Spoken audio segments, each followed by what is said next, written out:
which promotes women working in neon, which is.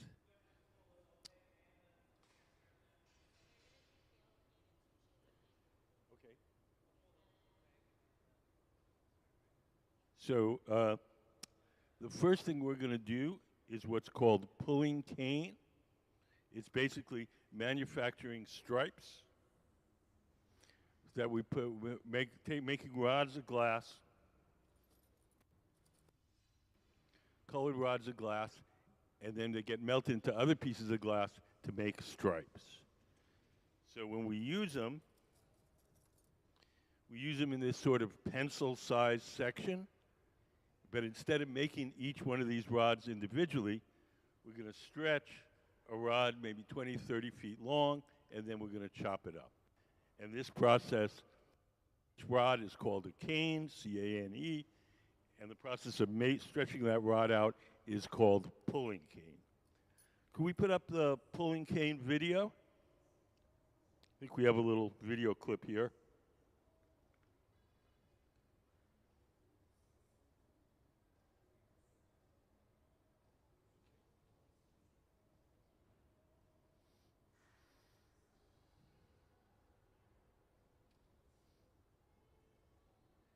So we make a big cylinder of glass, we attach it to another pipe, and then we start to stretch. Glass has an amazing ability to stretch, and so the two glass blowers walk away from each other.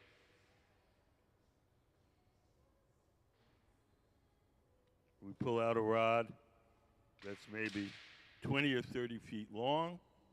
We hold it up in the air, let it stiffen, and then we'll gently rest it on these wooden ladders to cool, and then we'll chop it up.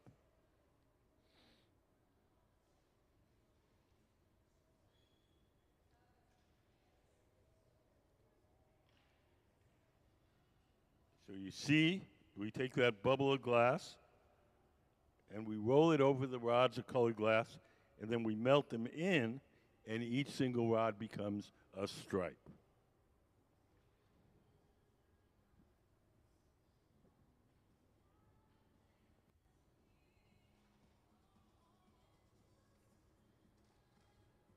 So we're getting set up here. So while they do that, I'm just going to give you just a very brief introduction to how glass blowing works. Everything that we do here starts out in our glass furnaces. The glass furnaces are the machines where you see the doors closed. There's two of them, one on each side of the studio. If you look up on the big screen, you'll see a diagram. That's what the furnaces look like inside. So inside each of the furnaces, there's a big ceramic pot. In the ceramic pot, there's 1,000 pounds of melted glass.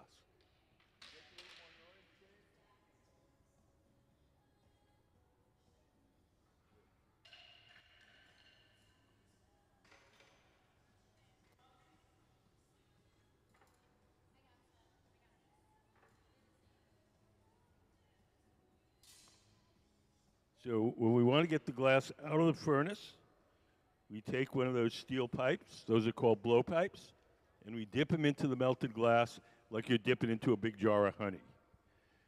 We dip it in, twirl it around, a little bit of the glass sticks to the end of the pipe. The pipe itself is hollow, so when we blow, the ball of glass blows up like a balloon.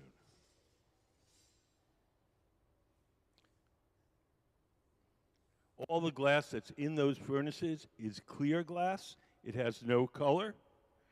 We buy our colored glass separately in the form of these bars. We buy it like an artist buys paint, red, yellow, blue, pink, or purple. When we want to make a colored object, we blow a bubble of clear glass from the big furnace. We heat up a chunk of the colored glass, and then we coat that initial bubble with whatever color we want the object to be. So when we blow it up, that colored layer lines the object with color.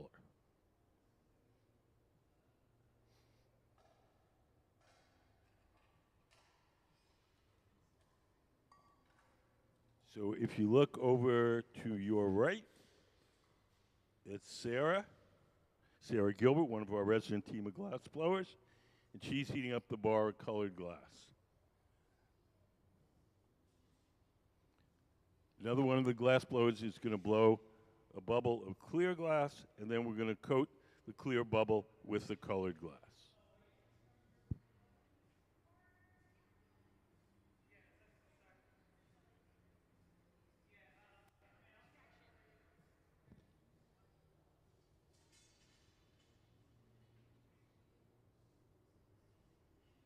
So if you watch Gabe to the right, the man with the hat, he's taking the steel pipe and dipping it into our big tank of melted glass. A little bit of the hot glass sticks to the end of the pipe. He's going to shape it up on that steel table. When he gets it to the right shape and the right temperature, he's going to blow some air into that pipe, and a little bubble will pop out the other end. So that glass that he just blew is clear glass. It has no color. The orange color that you're seeing is the glow from the heat. It's not the color of the glass. When that glass cools off, it'll be as clear as your eyeglass.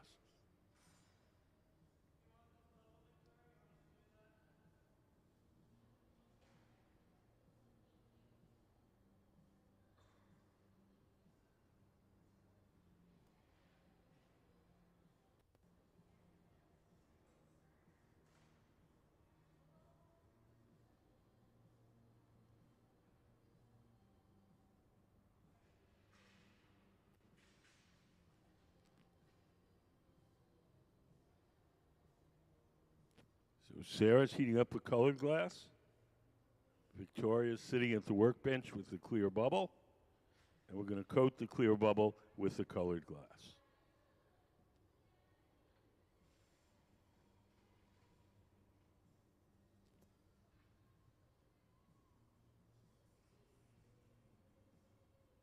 Victoria's sectioning off the amount that she wants from Sarah. Sarah's going to heat it up again. And we're going to drop the colored glass onto the clear glass. This is called a color overlay.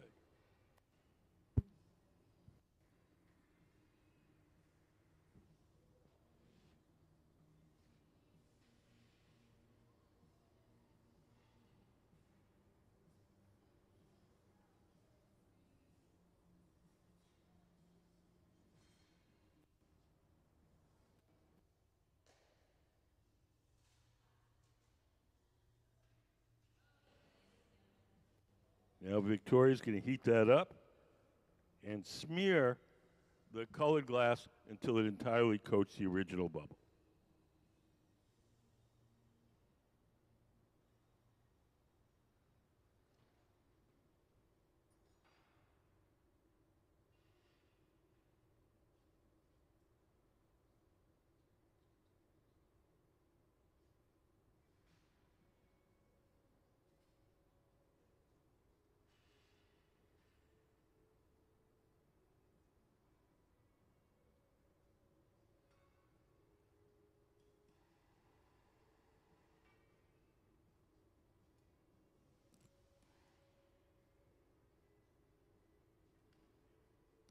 We're going to do the same process again with a different color. Gabe's going to blow another clear bubble. And Nick, over on the far right, is heating up the colored glass.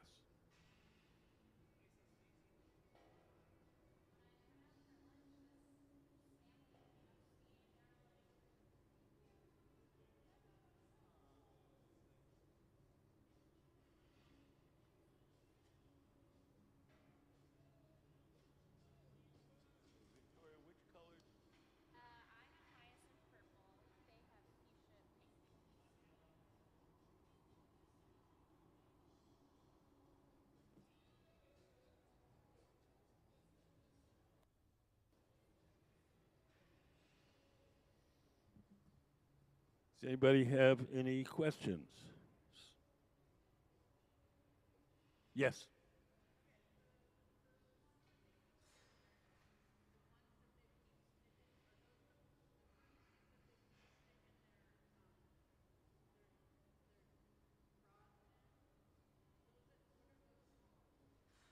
You mean the ones with the doors open or the ones with the doors closed? Those are called glory holes. Can we put up the glory hole diagram? Those have no glass in them. Those are just for heating and softening the glass while we're working. Each time we heat up the glass, it only stays soft for a little while. So we do whatever shaping we can while the glass is hot and soft. And when it starts to cool and stiffen, then we go back to the glory hole and heat it up again.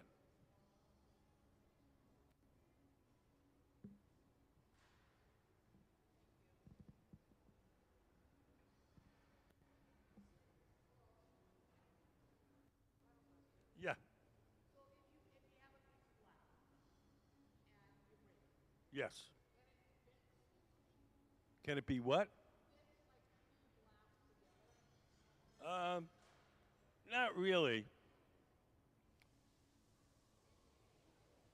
There's no way to do it sort of seamlessly. I mean, uh, most of the time, if there's something broken, we repair it by gluing, and so you can always see a seam there.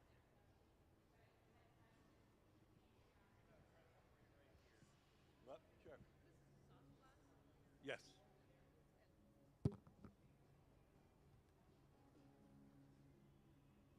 We use what's called batch.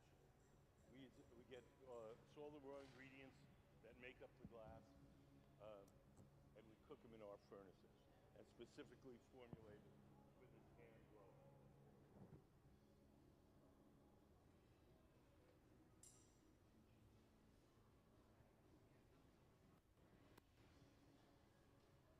So we're going to do another color overlay on the right.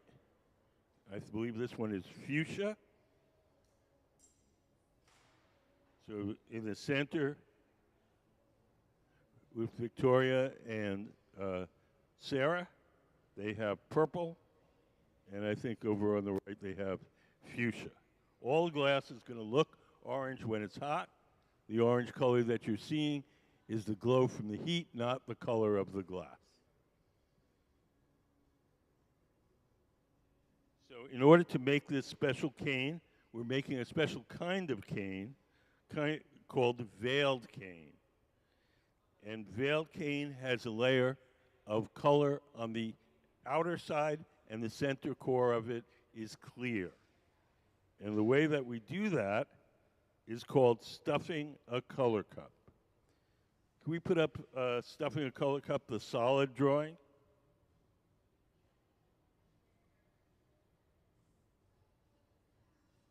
So if you look up on the big screen, I know this is getting a little bit on the technical side, but we'll blow what looks like a little bowl almost, color on the outside of the rod, and the center of the core will be clear. And this kind of cane is called veiled cane.